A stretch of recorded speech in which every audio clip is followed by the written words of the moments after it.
Great to have our Daily Faceoff prospect analyst, Stephen Ellis, back in the mix. Can I put you on the spot with a Penguins question? How bad is their system? Where do you rank it? I like McGroarty. I like Tristan Braz. I like there's some decent goalies in the system. Beyond that, yeah, they've got one of the worst pipelines. But there's a reason. There's a reason for optimism. You look at their trade deadline; they brought in a lot of draft picks. I think that they're like when you look at that trade for Jake Gensel. When they made that one, they brought in some good pieces there. So it's better than it was a year ago, but it's still not good. And yeah, it's going to be an ugly few years. All right. Speaking of the Penguins, how about their big rival, the Washington Capitals? Things are going great out in Washington, and they got an exciting new prospect in the lineup. Ryan Leonard scored his first goal into an empty net the other day. He's played 4 games now for the Capitals. Do you think he can be an impact piece for this team when the games get tougher in the playoffs?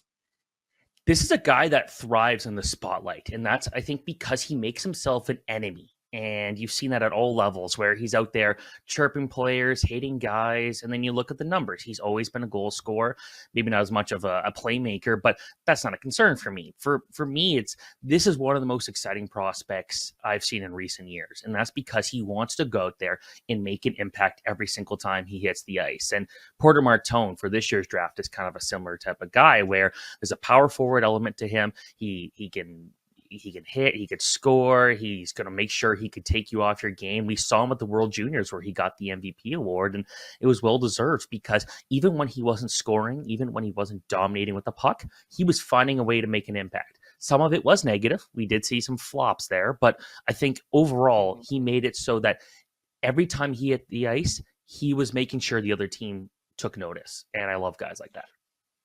Well, for the record, I think Cole Hudson should have been the MVP at the World Juniors. I think that was a pick for Ryan Leonard just based on reputation, draft status, whatever you want to call it. Let's stay with the college theme here and the free agent, and the signings.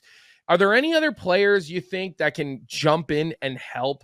You know, you look at a guy like Snuggerud, and I'll throw another name at you, which might be, a little bit of a curveball because he's still in college, and that's Zeev Buium, who's going to be playing for the Minnesota Wild here any day. But who else is going to come in and have an impact right away? Well, see, you mentioned Buium. I'm really excited about him. I think he's going to be one of those guys that's going to have no problem transitioning to the NHL when that time comes. I really like Snuggerud, a guy that I feel like is probably going to have a more impressive pro game than maybe like as good as he was in college.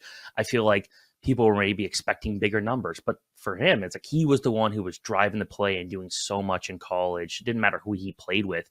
He was very effective there. I'm excited for Jacob Fowler. I know there's a lot of fans, Canadians fans hoping to see him soon. But Sam Renzel is the name I think that's coming to mind here in Chicago. And I know Frank was really pumping his tires a couple of weeks ago, and for good reason. He's really smart. He's got that size. I think he's 6'4". And when we watched him play in the USHL, it's like, okay, he can play really well off the puck, but the USHL as a drafted prospect is different than the NCAA. Goes to college, puts up outstanding numbers. One more name I'll kind of throw as a bit of a long shot. I'm excited for Adar Sunayev, the Calgary Flames prospect. A guy Me too. So he's going to be an NHLer. I'm with you on that. Sure. Absolutely a steal of a prospect. I thought he should have gone higher than when he did. I think it was the 3rd rounder. He was putting up some great numbers in BCHL, like 45 goals in like 50 games. Great numbers. Goes to college, puts up great numbers there. Not a great skater. I have seen some improvement, and I do think that is the thing that's maybe why he fell a bit in his draft year. But if he could figure that out a couple of years in the AHL, he's going to be a top 6 player. Yeah. Sunayev has an NHL-ready shot, and he learned how to play 200 feet under Greg Carvel at UMass. I think this is the guy nobody's talking about that's going to do it.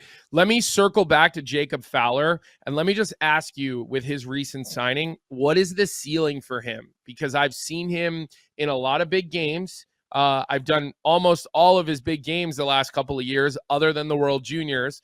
And so I've got a pretty good sight line on him, but I want to hear it from you, the guy who does nothing but scouts these prospects. Where do you see him fitting in Montreal and when he kind of hits that potential?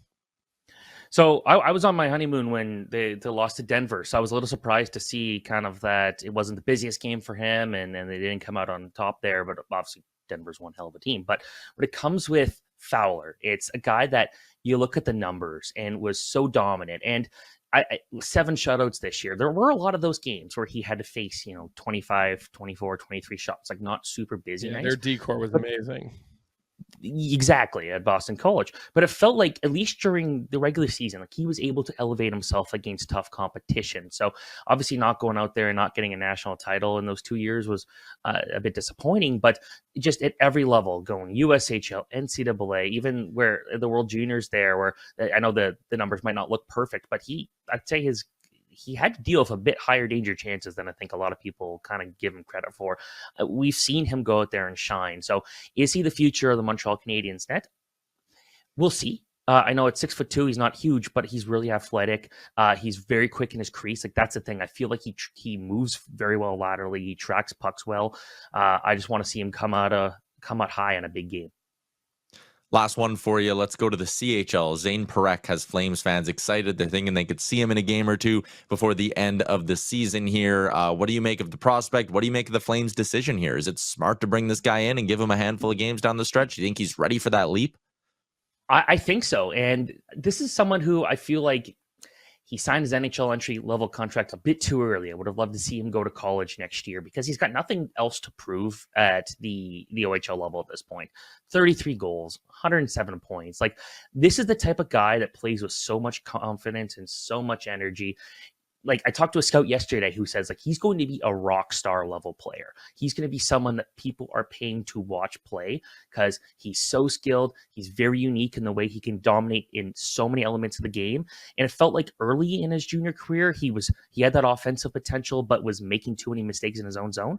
We just don't see that as much. So yeah, I'm excited to see that. I don't know if I want to see him in the NHL full time yet next year, but I wouldn't be surprised if he did. Now, that would be hilarious given he wasn't good enough to make Canada's World Junior team. I was there for camp. I could tell you he didn't play well in that camp, but also basing his eligibility for that team based off of 2 selection camp games is a flawed concept when you look at his overall body of work. So Zane Parekh is going to be huge for Calgary. I'm excited, and I do hope we see him in the NHL in the next couple of days. Stephen Ellis, you have a story coming out about the 22 players who signed out of college in the last week. You can find that on dailyfaceoff.com, U18 stuff. You got it all covered. Appreciate you popping on the show. Thanks so much. What's up, hockey fans? If you enjoyed that video, then you need to be hitting the subscribe button right here at Daily Faceoff. Exclusive interviews and analysis from our hockey insider Frank Saravalli, fantasy updates from Brock Sagan, and a daily live show at noon Eastern, Monday through Friday. You don't want to miss any of the fantastic content, so hit that subscribe button.